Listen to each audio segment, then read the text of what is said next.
Hello everyone, you are most welcome to our channel Tales of Africa, where we give you everything about Africa, its stories and its history. Today, we are here to tell you something about the building history of Cape Coast Castle. It all began so many years ago, and I would want you to enjoy this video, know something about the slave trade, the gate of no return, and the gate of hope. Cape Coast Castle, fortified castle at Cape Coast, Ghana. That is one of the biggest and the best preserved of the slave castles along the coast of West Africa. It began in 1555 as a Portuguese trading post called Cabo Corso, meaning short cape, from which it got its name. The original timber building was built in 1653 for the Swedes, who named it Karolsborg after their king Charles. The fort exchanged hands several times, being conquered by Danes, then by the Dutch, and from 1664 by the British, who over the next century and more turned by then stone fort into a much larger and more powerful castle, well stocked with cannons, which reached its present appearance by 1795. By the time the British came into possession of Cape Coast, enslaved African had become more lucrative commerce, and dungeons were added under the fortified castles.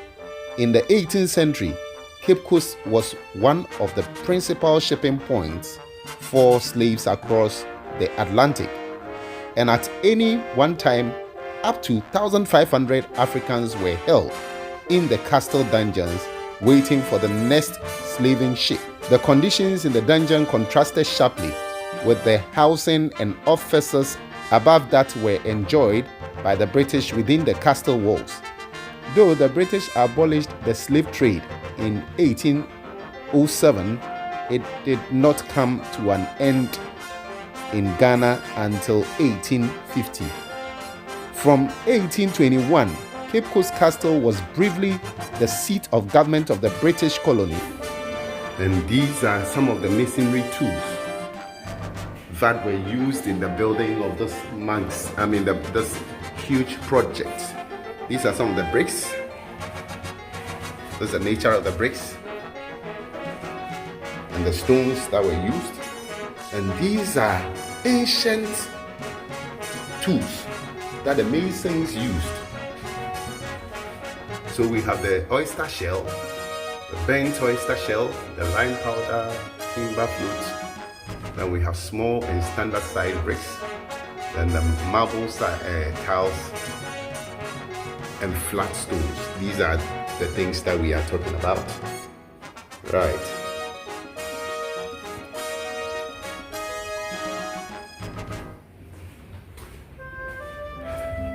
Then the locks to some of the doors. So these locks are very old. These are some of the wood, the timber odum, and we have this.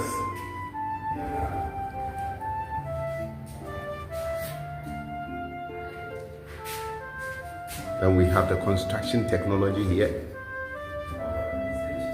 Okay.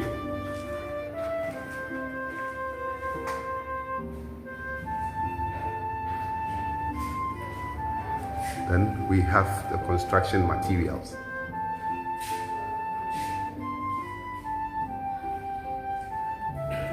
We also have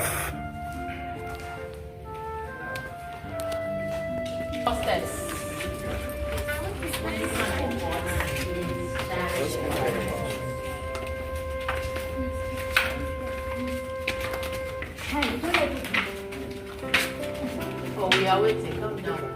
Please come. Oh, you don't want to come? Come down. Are you afraid?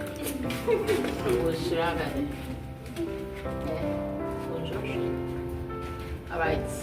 Yanko Brofana, Yanko. Brofo. You understand English? Yeah, it's better.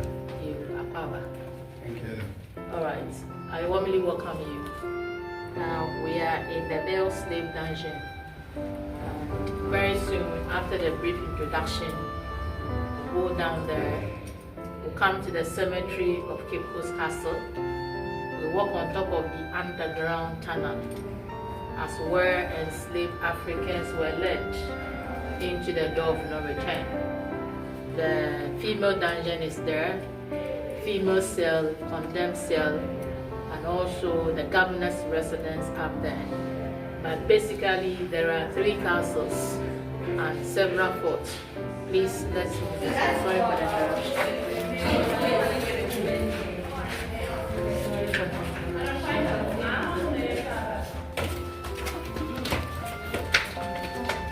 Alright, so sorry for the interruption. Now basically, as I just said, there are 3 castles and several forts which were built along the coast. The first castle, El Mina, it was built by Portuguese around 1482. The second castle in Accra, Osu, built by Danish, 1661. That is Christian Port Castle. And this is English Castle, 1665. Now this structure was built in stages. It was a reigning lord by Portuguese around 1555. And 1637 they were defeated by the Dutch in Elmina, where they did not see the need to stay here, so they abandoned their lodge. Swedish came, built a fort at the same place. They named the fort Fort Karlsberg around 1653. The fort changed hands from the Danes, the Dutch, the British. For addition, demolition, reconstruction, this was built over a period of 300 years. They used African as labor, and materials such as bent bricks, marble stones, oyster shells were used, but no cement, no iron rod. It means that when you see something like this, they are all recent development. Whilst Portuguese built the first castle for mining, later there was a shift from there to slave trade. British built this place purposely for triangular trade, also known as transatlantic slave trade. So the discussion will be based on that. They used several methods at the time in acquiring the enslaved Africans. Long before Europeans came, there were intertribal conflict. So some of the slaves were from there. Others were seen as wrongdoers. Because of raiders and kidnappers that did not commit any crime, but they brought them here. It was all over the West African countries, present-day Togo, Nigeria, Benin. Ghana was part of it. But the famous market in Ghana, Salaga, so they gathered them from Salaga, Sandema, to Asinamanso in the central region. That is where they stopped. They had a last shower in a river, where that river became Slave River on Don Consio. They polished them with sherbeta, and from there they still walk to this place. Now when they arrive, there's a place over there called Palava Hall. Palava is a Portuguese word. It means to talk or to bargain. It was a market where they look at the fitness, the age. It wasn't money, it was barter trade. So they exchanged them with guns, gunpowder, spices, knives, and other European commodities. Now for easy identification, branded irons were used to bend the skin, which will leave a scar, either a letter or a name. And from there, they were separated. So this is the male dungeon for 1,000. The female dungeon, as I mentioned, is over there for 300 to 500.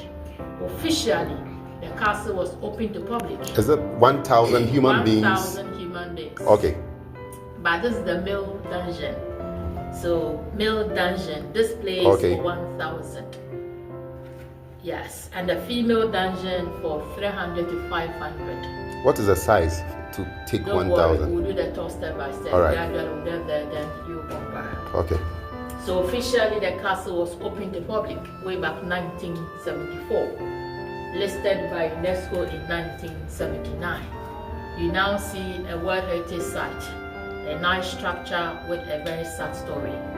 Going round, we cannot repeat mistakes of yesteryears, but we can make sure that whatever transpired then will never ever come again. So this is just a brief introduction. We'll learn more as we are going round. So once again, welcome. Let's move down. So come down to see the size of the rooms. Alright, so here I will turn on the light. And you can also do same to your phone. Okay. For us to look at the place properly how it was. You can turn off your light. Briefly. Come down. So it was total darkness at the time, where the only source of light and ventilation were the opening as you see there. As I mentioned, this place, 5 sections, was for 1,000, and above the dungeon was the church. The name was Society for the Propagation of the Gospel, XPG, and later it was renamed Anglican Church. So the male dungeon for 1,000, the church was up there. Let's come here, let's come into the first dungeon. Move into the first dungeon. At least those recording, can you shift your light in? Yeah, okay. Alright, so here we are at the first chamber. And the light in the dungeon says that this is where they dedicated, this is where they urinated, but they don't shower. They were fed twice a day in the dungeon. So if you want to divide that 1,000 by this 5 sections, it means that this place for 200, 200 up to the last end. And the source of light and ventilation right there, it was also there so that whenever it rains, rainwater comes in, which depends on the direction. So rainwater will come from this side down here to wash the feces, sweat, saliva, everything on the floor. So from the first dungeon to the 5th chamber. But as the trading went on, the sweat, saliva, they couldn't go straight to the sea as it was planned. So gradually accumulated to this. Now we call this one the excavation mark. Open it, other than that you not see. Yeah. So I'm talking about this and the rest that you see there. We call it excavation mark. Archaeologists from University of Ghana, they were students then. They were here in 1974. They marked this, they took a sample to Accra, they tested it and they came back with that findings as I mentioned. So it means that the floor here then was covered with sweat, saliva, vomit and everything. When the place was excavated, they did a hole here. There's a red big hole at this side where they buried everything that was excavated from the first dungeon over here. So now as we are walking around, this is original floor. They use the bent bricks, the marble stone for this. So this is now original floor. But this one, as you see there, solidified and mixed up with feces, with vomit, with everything that I mentioned, and even more. That is what you see on the floor.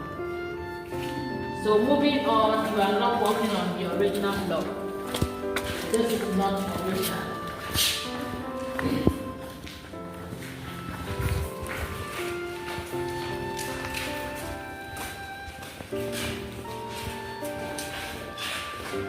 So right in front of the church, security at the time was very tight.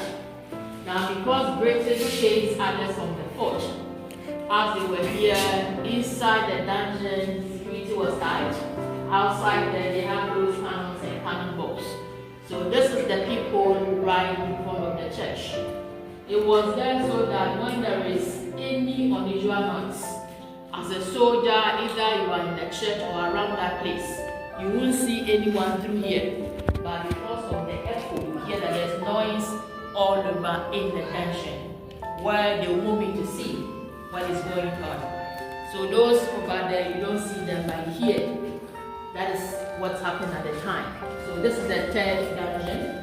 Still walking on the other side. And originally, to prevent escape in the dungeon, that is the original opening as you see there. So it wasn't like what you see at the first, 10th or 2nd. All of them happen to be like this. But still the big ones at the time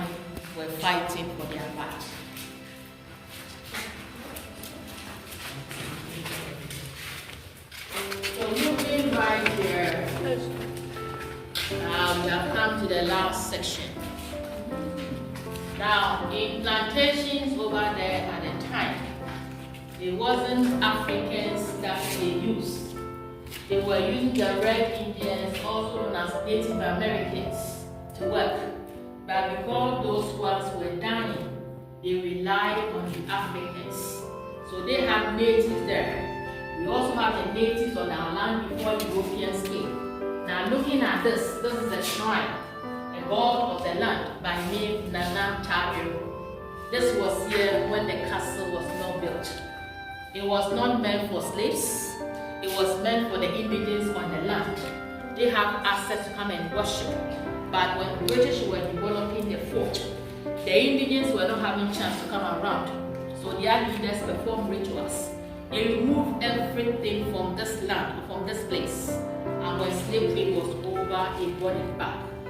So some go to church as Christians, others still believe in tradition. Whenever you see the Casapre, before we got a schnapp there, filled with palm wine, filled with everything that you see there. That is what the caretaker used to call libation. And we have money there like you going to church to give an offering. So we have money for the caretaker to burn our wine before libation. And waiting for so long in the dungeon, it was maximum 3 months and minimum 2 weeks to 1 month in the dungeon. And some died, others also were strong. And those ones that were strong, they were chained together. The chain that they used at the time is similar like this. So this is the similar chain that they used on the enslaved Africans. Make sure you don't run away. Make sure they restrict your movement. And the entrance into the dungeon was right there. That is the main one there. But the entrance for them to go out was here. So this place was open then as the entrance to underground passage, where around 1834, that is after the indigenous slavery, this was sealed. And the same tunnel that you see here, because it was our people who passed through here, it was dedicated to them. So this one you cannot walk through, but outside you can see the tunnel from this place. These are some from the descendants. We have others from Ghana here, from other African countries, as remembrance or to pay homage to those who suffered, those who died. So there are no restrictions on this. It means that anybody can come around, lay a leaf on behalf of those who suffered, those who died. So that is what you see there. Alright, is there any question? It was there because this was the last place that they look at their strength. Okay. If they look at you, you are not fit enough, you are not going with them, but rather you wait for the next ship. Okay. If you die, fine. If you just gain a strength, they will take you away. So it was their sense. Nothing has been done to this. Because this was a certain. Please, before we came here, I saw a window that was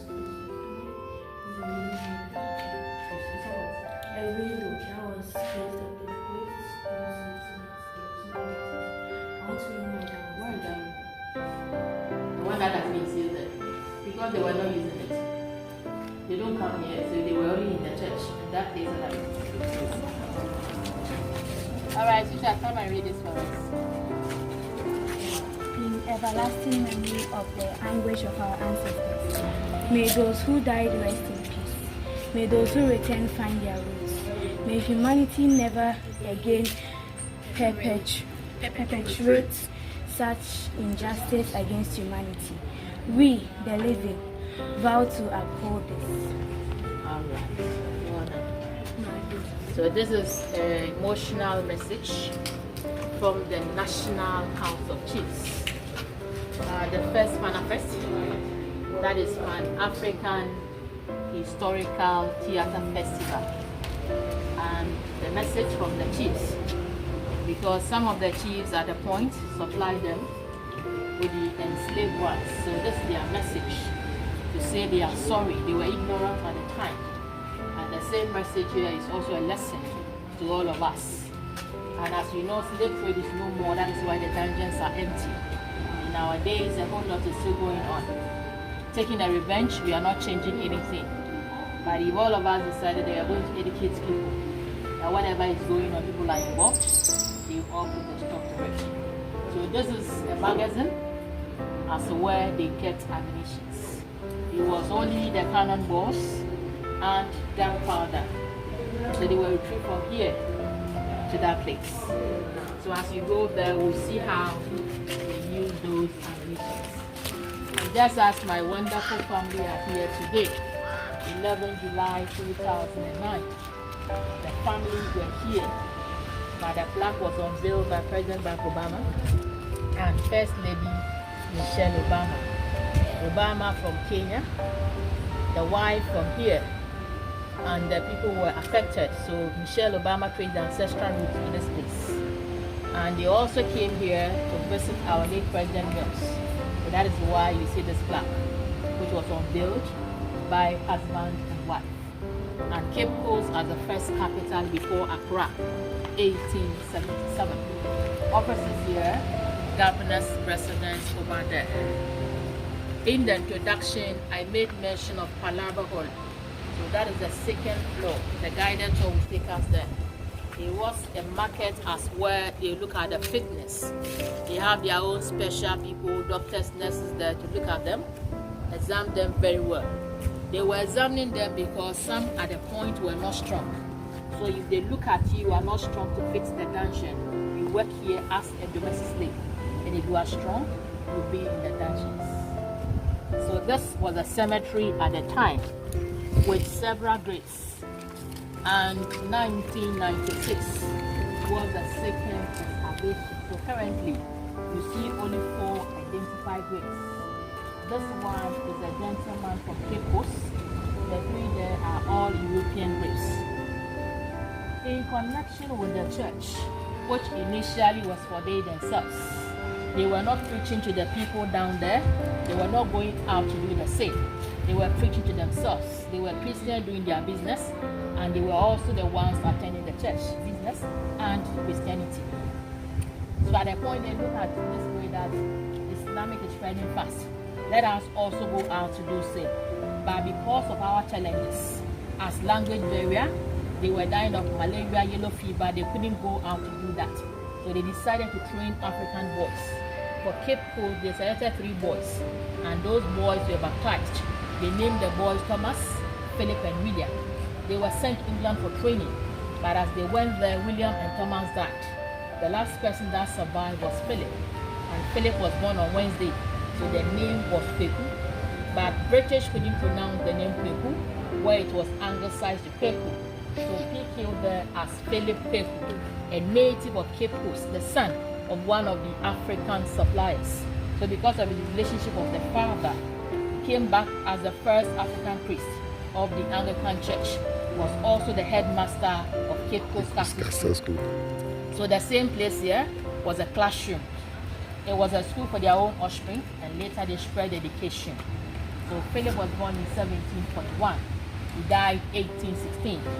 And every 17th October, the Anglican communities, they pay homage to Reverend Philip Peku. There is unidentified grave closer to Reverend Philip Peku. There is no name on it. Now the 3 over there, the first one as Captain George McLean, a Scottish born in 1801, the president of the British Committee of Merchants from 1830. 1843, he was appointed as a judicial assessor, and for us we were colonized for 113 years. But the bond was signed for the bond of 1844, 6th March. It was designed by that man and signed by Commander Hill and 8 local chiefs. 1847, McLean died. It was confirmed malaria parasite. The wife came down to visit by name Letitia Elizabeth London. Buried 3 months after arrival, she died. There were rumors that she died of malaria. Others came out with a second point there wasn't malaria but jealousy, because husband McLean was having an affair with a black lady by name Helen Bannerman, and out of that the wife committed suicide. The last one said that could be the husband and the girlfriend they connive to kill the wife for them to continue with their relationship. The last person here as army commander, a lawyer by profession, C.B. Whitehead. Hello, good afternoon. How are you? All right, you join us. We just came out from the dungeon, but don't worry, after the tour, we'll go back. We did the miracles of that. Okay, so you are okay. And that one wasn't a dungeon. So you see this one as well, don't worry. Oh yeah, this one is worse. Yes, this is the red dungeon. So you see, don't worry, let's continue. And after the tour, we'll go back. All right, so this is C.B. Whitehead, the leader and also a lawyer by profession. C.B. died 2nd July 1812. So this man here, 75 years. George McLean, 46. The wife, 36. And the soldier here, 38 years. All right, so let's continue. Hello, welcome. Right, join us.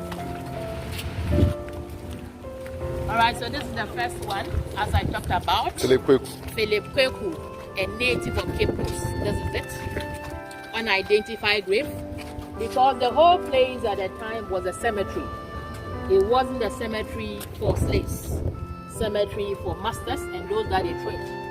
They trained this person. At the age of 11, he went there. And he came back as a priest of the Anglican Church and also the headmaster of Cape Coast Castle School. So let's see this one. So this is Captain George McLean. The wife, Letitia, and C.B. Whitehead, the soldier and also a lawyer by profession. Right, let's come.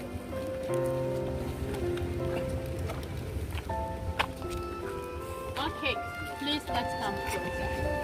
I will open this for us to see, but please hold your gadgets very well. There is water in it, and this is 18 feet.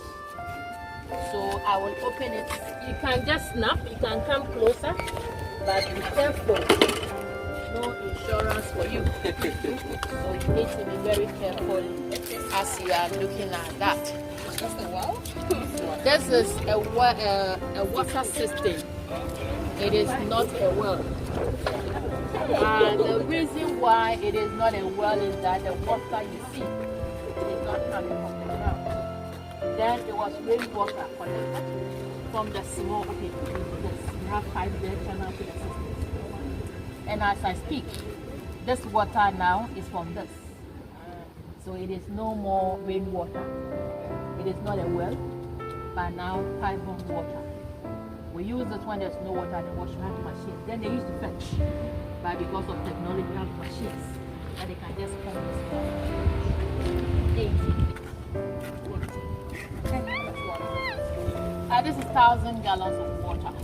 And the systems were full. In the dungeons, no shower. But they were fed twice a day. So no shower for places for 1 month as we were there. No shower.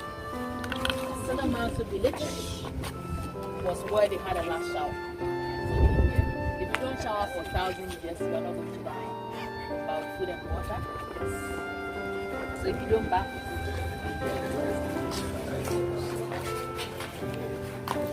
okay. So because slave trade is no more,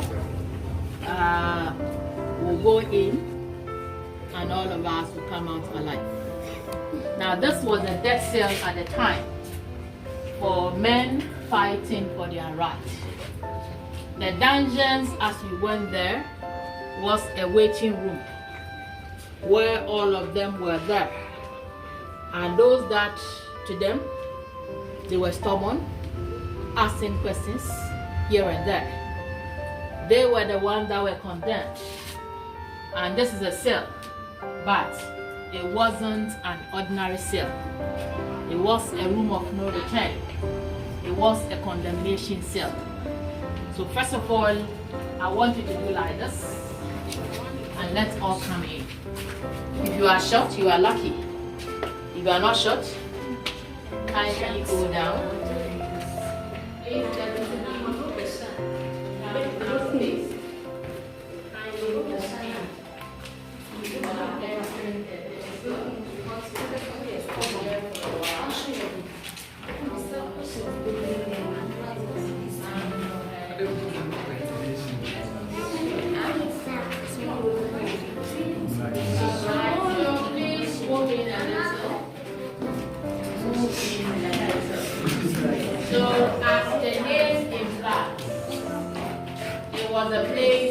they don't have light. Don't worry, I'll come.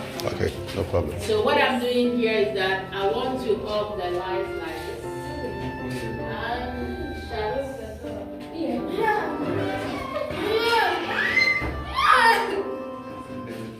So this was a condemnation cell for freedom fighters. They brought them here for them to suffer, die, and be a deterrent to the other person or set.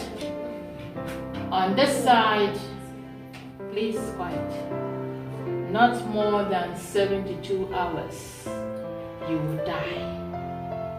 At the condemnation cell, they don't want to waste their bullet on you, but feel the pains before you die. No food, no water, no light, no ventilation. Not more than 72 hours, you will die. The first original door was here, locked and later removed. The second door here, locked, later removed. And that is the only one original door left. So may their souls rest in perfect peace. Still hold on for me to open the door on the light. Other than that, unwillingly, you carry this one away. So take your time, let me do that. Alright, so you can come out original door left. Watch your head.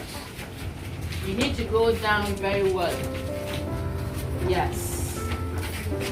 It was very short so that they can just control them effectively. Now, by their structure at the time, they were thick and tall, and those ones were forced to enter. And at the time, you go there, you don't come out alive. The inner one was condemnation cell. The first part was a gun room for their own soldiers who went out without permission. With them, they were not condemned. They have their lights, ventilation through this and that. By the condemnation cell, there was nothing like this. As I mentioned, this is the only one original door left.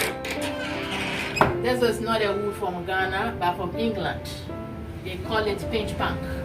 That's what they use for all. But currently, this is only one original door left. And 1619 to 2019, 400 years of first enslaved ship that arrived in Virginia. So 2019 was a year of return. Return to welcome the sisters and brothers back home. Organizers plan on beyond return, but because of COVID, it couldn't come on. From African Genesis Institute, we are the children of those who refused to die. They all suffered. Some died, others also survived the brutalities, the torture, the pains. So descendants, some of them, you see their names here. So these names doesn't have anything to do with this condemnation cell. And all these were storehouses where they stored guns, gunpowder, spices, and other European commodities. And the smallest one here was converted as condemned cell. Is there any question? So those in the condemned cell, what about urinating and all those things? You have to do it there. In there, even in the dungeon where you are there to wait for your ship, everything is the same. So you don't come out for anything unless they want you to come here to see, or there's an outbreak of sickness there where you come out. Other than that, you stay there till the ship arrives. And that does not mean that all of them experience the life in the dungeons. Few were lucky that they arrived today. Today the ship is in, so you just receive your mark, then you join them. But most of them experience the life in the dungeon. And this place, it doesn't have an amount. It could be all of us, one person, two, or whatever. But no matter what, you won't come out alive. And nobody wastes bullets on you. By all means, you suffer and die for someone to come and see, take you from here into the sea, and then you go back to the dungeon with a message. So you have the message for yourself and you share with those in the dungeon. I will come down to see the female dungeon and there at the door of no return.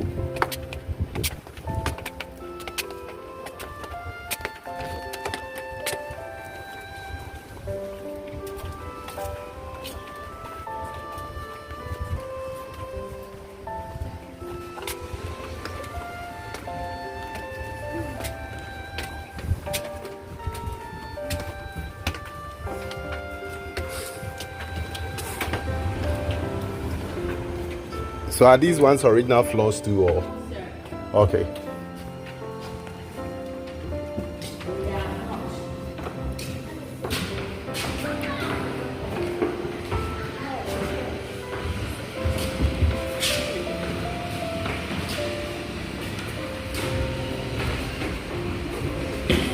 Come into the market.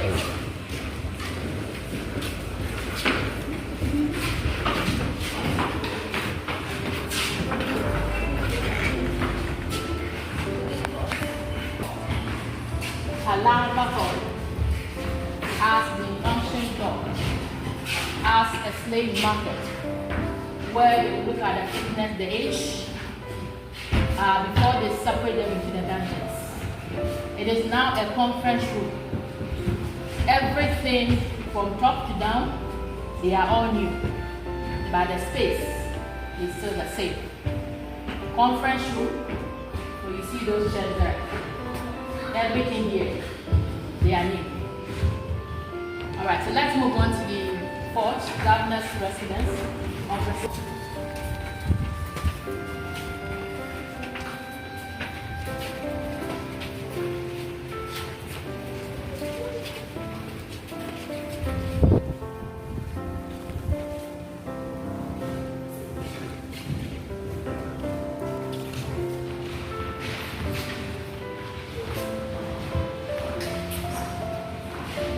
Ladies and gentlemen, we are at the McLean's Hall. McLean, as an administrator, as a judicial assessor, converted this place as first court before he died in 1827.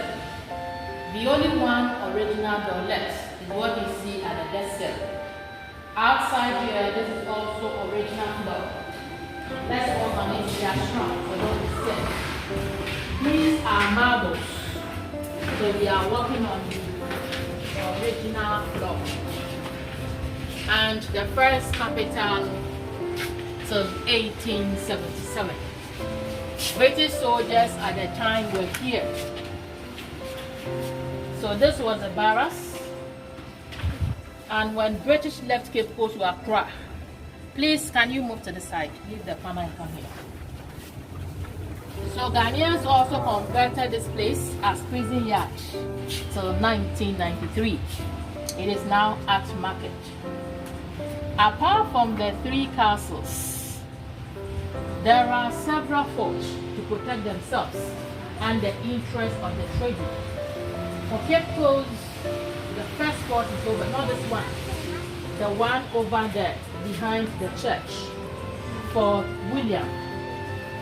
They station soldiers there so that when there is any attack from anywhere, either from their own competitors, from sea pilot or from anywhere, they will send them the flashlight and reflection of the mirror signals.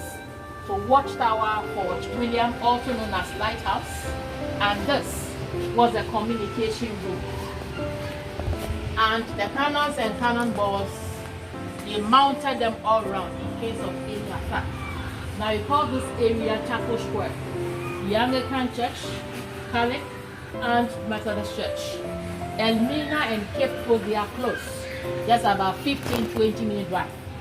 So over the St. George or Elmina Castle, that is what you see there. This wall original?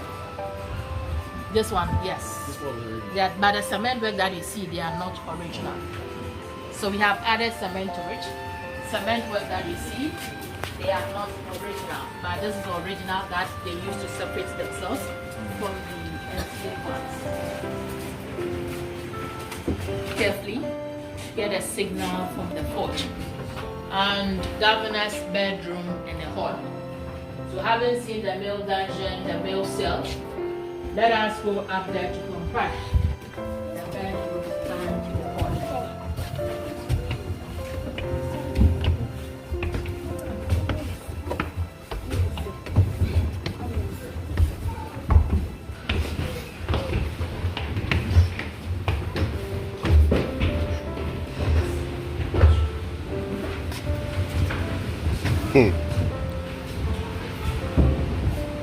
So moving in, this is a place for one person. They were here alone. Their wives, their children were not here with them because of their challenges as kind of malaria, yellow fever, and others. It was only men who were here. So a spacious place like this for one person, one governor. Nice view, more airy. Your hall, your bedroom. So this is the governor's bedroom. Please let's all move to the bedroom. We have ample time for your pictures. Let's move in. So because their wives were not here, they took advantage of our mothers, sisters, bringing them here and there. So this was a bedroom for governors. Governor's bedroom. This is the governor's bedroom. Now going out from his bedroom, governor's wardrobe is right there. Monitor their movement. Please monitor their movement for me. Let's see that.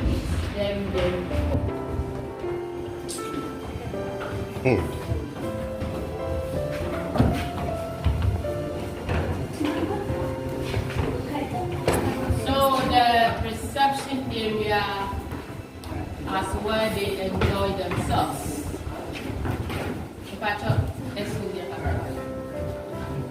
So this is the reception area as where they enjoy themselves, dancing, eating, drinking, whilst their properties were dying in the dungeon.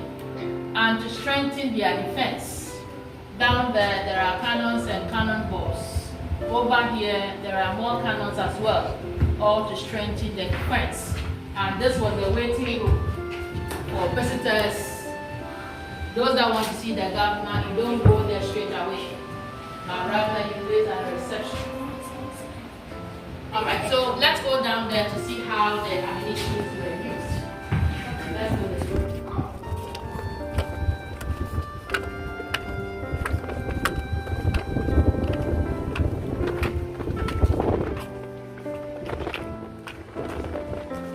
Here, as Fort Victoria, over there on the hill, Fort Victoria.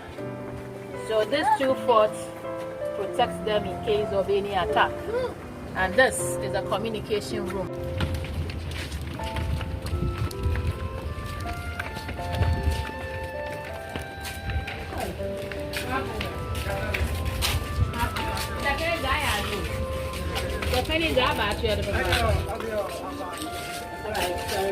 Okay, so this is the church and also a classroom, typical classes room. As you see there, it is now converted as children's library. A library for kids, those that live around the station community. In front of it, the people that I talked about is right there. It was open where all the noise you hear, but because it is now converted as a library, we have covered it with that you see there. It wasn't there, it was open where you won't see anyone. But because of the echo noise from the dungeon. And the language barrier at the time and officers was also difficult for them to hear exactly what they were saying down there. Okay, let's go that way to walk on top of the All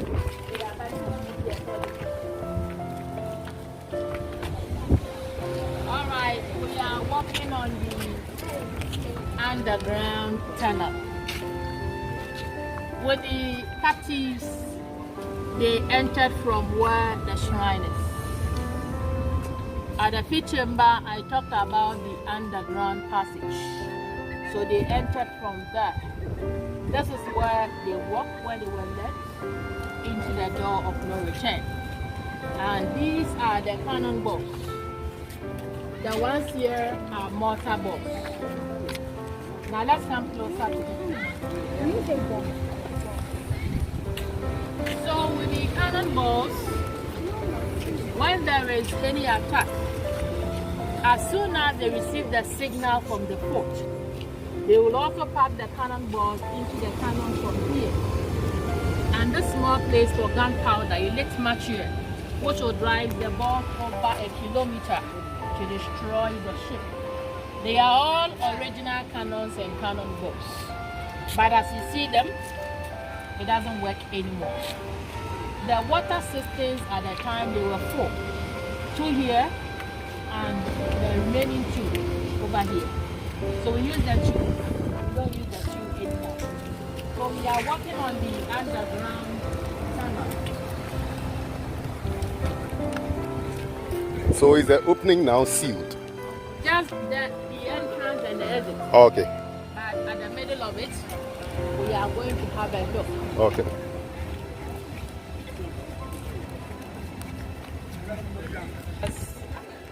The underground passage.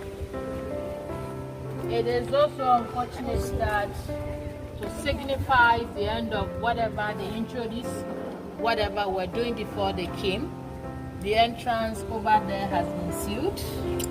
And this is the opening part of the tunnel, where on this side you cannot go down, but it can just be here and peep through the underground passage. This is 18 feet deep and it is 67 meters long. They entered from the dungeon. Some of us will go back there. So this is it. This is the underground tunnel. So come and have a look. Yes, we go to the final exit, no return. You don't rush there. Come.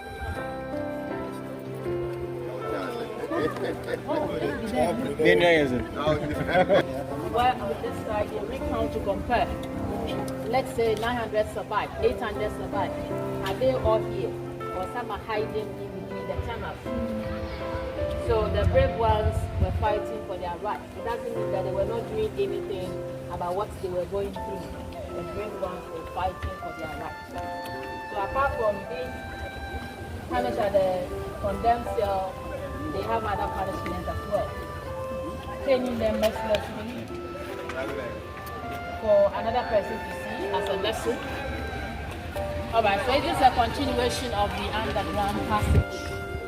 A continuation of it.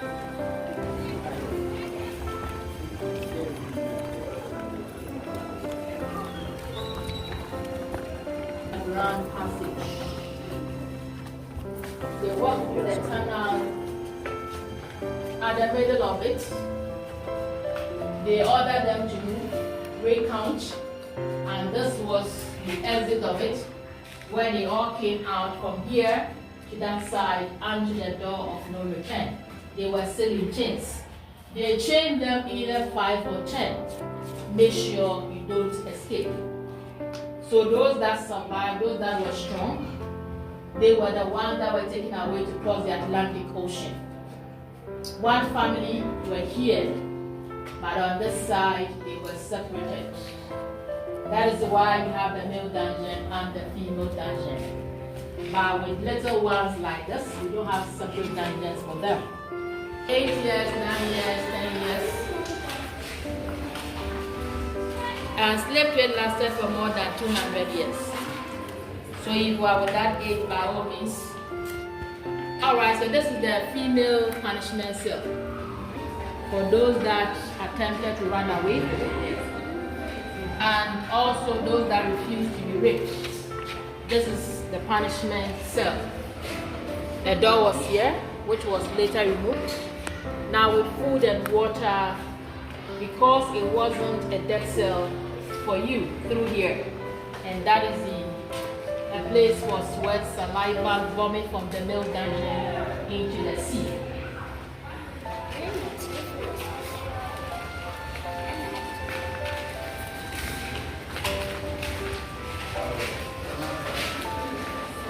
So whilst the husband will be on the other side, the wife, the sister will be here. The men were more, they were 1,000, but not all of them survived. Looking at the conditions, the feces, sweat, everything, the female dungeon was 300 to 500 for the two. So a step down, let's come into the female slave dungeon. So the dungeon was very dark, it was total darkness. A place that you don't see anyone.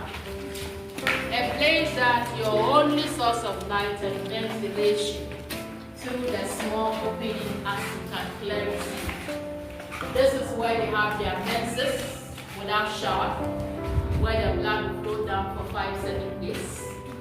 This is where they defecated, they urinated, no shower. Asinamanso village was where they had a last bath. And right here, no shower. And if you are able to survive the torture, the brutalities, the pains in Mina, you are strong. So as I just said, it was only strong ones. And from here, mothers and sisters were also chained together. And outside this place, let us see the last and the emotional door. Finally, this was where they lost for good. They named there as Door of No Return. As where they lost contact with the family, the language, their names, the culture, identity, and everything. The door here, this is not original door. It has been changed severally. Original door at the time was very small. A door that they cannot walk straight. A door that they were forced. A door that need to go down very well. And from here, they take them out one by one. Either to New York, Jamaica, Haiti, Barbados, wherever they have their plantations. This was the final door for those that survived. And let's see what is outside.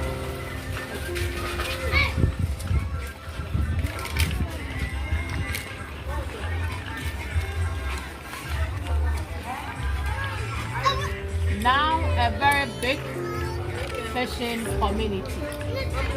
At the time it was only the castle and this beach. So they call this beach the White Man Beach as Abrofunkwano.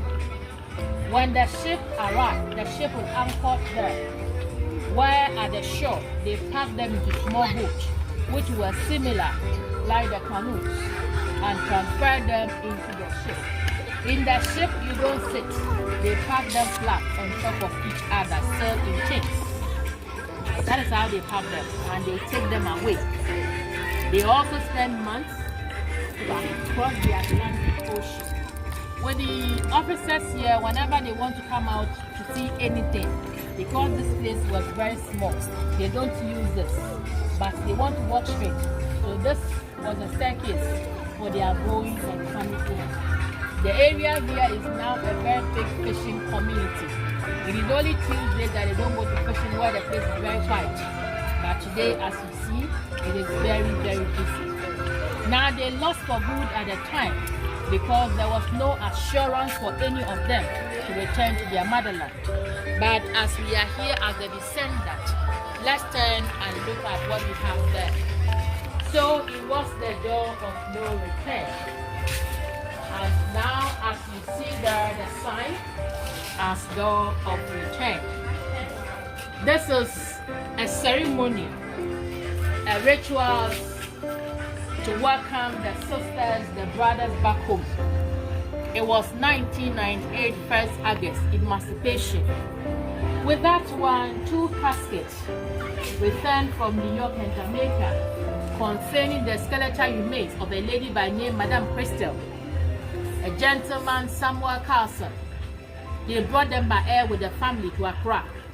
Accra, they came with big bus to Abanzi, Fort Amsterdam. They decided that we want to break the chain of no return, and because of that, we are not going by road. We want to go by the same way as we were taking there. So from Fort Amsterdam, Abanzi canoes through there to Cape Coast Castle courtyard. They were welcome at the cemetery, but when the rituals, everything was over, they were reburied at a cinema to the same village where they had a last shower. So emotionally, symbolically, it is no more what is inside as door of no return. It is now what is outside here as door of return. Not necessary for them to come through the same door, but as a gateway to Africa with the same sign. This is their motherland, so the same sign to their motherland is also what you see there as door of return. Because slave trade is no more, we are also lucky, but then they did not have this opportunity. This was the door of no return. But for us, let all of us return and go. So it is hooray and akwa for us. So we have all returned.